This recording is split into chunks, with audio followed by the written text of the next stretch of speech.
Ես բազմից եմ ասել, որ եթե մենք նայենք զուտ իրենց գործողություններին, իհարկե ոչ մի էական սպասելիք չկա, բայց բոլորս տեսնում ենք, որ հանրային ճնշումը որոշակի ազդեցություն կարող է ունենալ։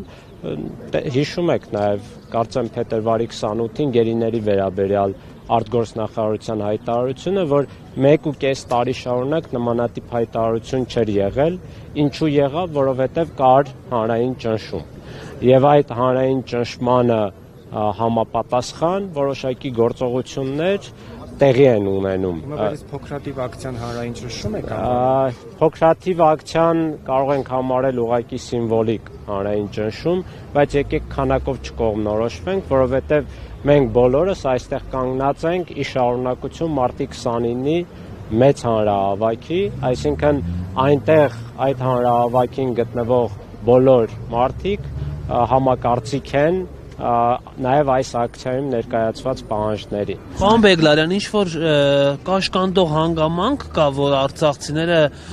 խուսափում են օրվա իշխանությունների հրաժարականի հարց բարձրացնել։ Օրինակ, շատերն ասում են մենք չենք ընտրել, դրա համար հրաժարականի հարց չենք բարձրացնում։ Դուք ինչ կարող եք ասել։ Ես ուրիշների անունից չեմ կարող ասել, իմ անձնական դիրքորոշումը դուք գիտեք, վաղուց ես արտահայտում եմ իշխանությունների վերաբերյալ, այդ թվում սրբազան պայքարի ժամանակ, բայց կաշկանդող որևէ էական հանգամանք չկա, ուղղակի խորհրդի կողմից, այսինքն արցախցիների իրավունքների պաշտպանության խորհրդի կողմից հրապարակվել է պահանջագիր, որը մեր օրակարգն է, մեր գործողությունների օրակարգն է, բայց խորհրդի անդամ անձինք եւ կազմակերպությունները բնականաբար ազատ են իրենց քաղաքական դիրքորոշումները հայտնելու, այդ թվում ես,